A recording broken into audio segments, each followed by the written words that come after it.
আমি একদিন ফোন করে বললাম, মন্ত্রী আমাকে বলল তোমার সঙ্গে দিদির কথা হলে বলো 20 থেকে 25,000 বার্ধক্য ভাতা আটকে আছে। মন্ত্রীর কথা শুনে দিদিকে বললাম সবই তো বললেই 20 থেকে 25,000 আটকে আছে। বলে আমি জানি, ছেড়ে দাও, এত রকম দিতে পারলে এটাও করে দাও। দেখেছেন তো আগের দিন যেদিন ইস্তেহার ঘোষণা করে সেদিন কিন্তু ছেড়ে দিয়েছে। এর নাম মমতা ব্যানার্জি।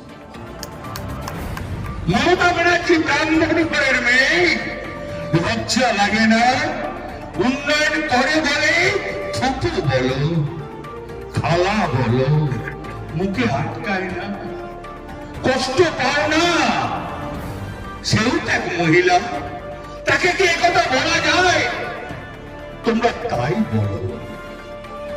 আজকে এখানে দাঁড়িয়ে বলুন তো, একটা লোক দাঁড়িয়ে যদি বলতে পারে আমার ঘরে একটা প্রকল্প নাই, আমি মাইক ছেড়ে দিয়ে চলে যাব।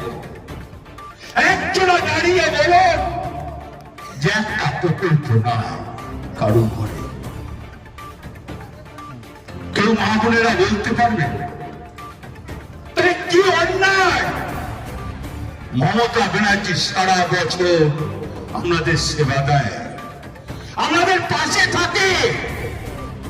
তার 5 বছর পর একবার ভোট আসে, আপনি দেখবেন না, আপনি করবেন না, আপনি পাশে থাকবেন না।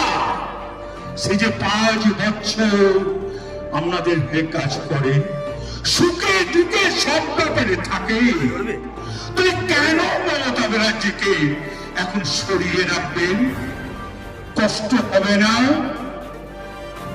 তাই আপনাদের কাছে আমি অনুরোধ করতে এসেছি, বীরভূম জেলায় 11টা ক্যান্ডিডেটই মমতা ব্যানার্জির ক্যান্ডিডেট।